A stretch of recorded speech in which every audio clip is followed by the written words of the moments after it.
Hello friends, நம்ம இன்றைக்கி என்ன படம் பார்க்க போகிறோன்னா, இந்தியாவும் பாகிஸ்தானும் பார்ட்டிஷன் ஏற்பட்டப்போ என்னென்ன இந்தியாவில் நடந்துச்சு, எப்படிலாம் இருந்துச்சு, அந்த சுச்சுவேஷனை அப்படியே காமிச்ச படம் தான் ஹே ராம். அந்த படத்தில் ஸ்டார்டிங் சீனில் முகஞ்சதரோ அப்படின்ற ஒரு எஸ்கவேஷனில் நம்ம ஹீரோ கமல்ஹாசன் என்ன செய்வார்னா, அவர் தொல்லியல் துறை ஆர்கியாலஜிஸ்ட்டு வேலை பார்த்துட்ருப்பார்.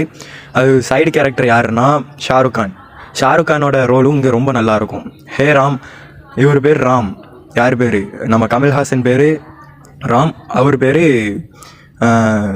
அம்ஜத் கான். சரிங்களா? இதில் வந்து ஸ்டார்டிங்கில் எப்படி ஒரு சீவேஜ் சிஸ்டம் அந்த காலத்திலேயே வச்சுருக்காங்க அப்படின்னு வியந்தாரோ, அதே மாதிரி கடைசி சீனில் அவர் அதே மாதிரி சீவேஜ் சிஸ்டத்தில் கடைசியில் மூச்சு திணறி சாவார். இந்த படத்தில் அல்லாஹு அக்பர் அப்படின்ற ஒரு இதை தான் ஸ்டார்டிங் இன்ட்ரோவாக கொடுப்பாங்க.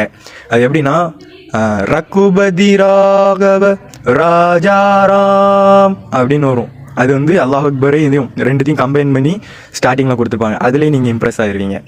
இந்தியாவிலையும் அது மட்டும் இல்லாமல் ஷாருக் கான் ஒரு சீனில் ஷாருக் கானும் நம்ம கமல்ஹாசனும் ஒரு சீனில் வருவாங்க. அந்த சீனை பார்த்து நான் ரொம்ப இம்ப்ரெஸ் ஆகிட்டேன்.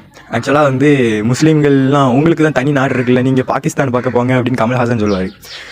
அப்போ வந்து ஜின்னாவோட மகள் அவளே வந்து இந்தியா தான் என் தாய்நாடுன்னு இருக்கா, நான் காந்தி மகன், நான் இங்கே தான் இருப்பேன், இது என் நாடு அப்படின்றது அந்த சீன்லாம் கூஸ் பம்ப் சீனாக இருக்கும்.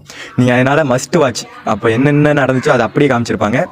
தேங்க்யூ ஃபார் வாட்சிங் திஸ் வீடியோ. மஸ்ட் வாட்சிங் மூவி.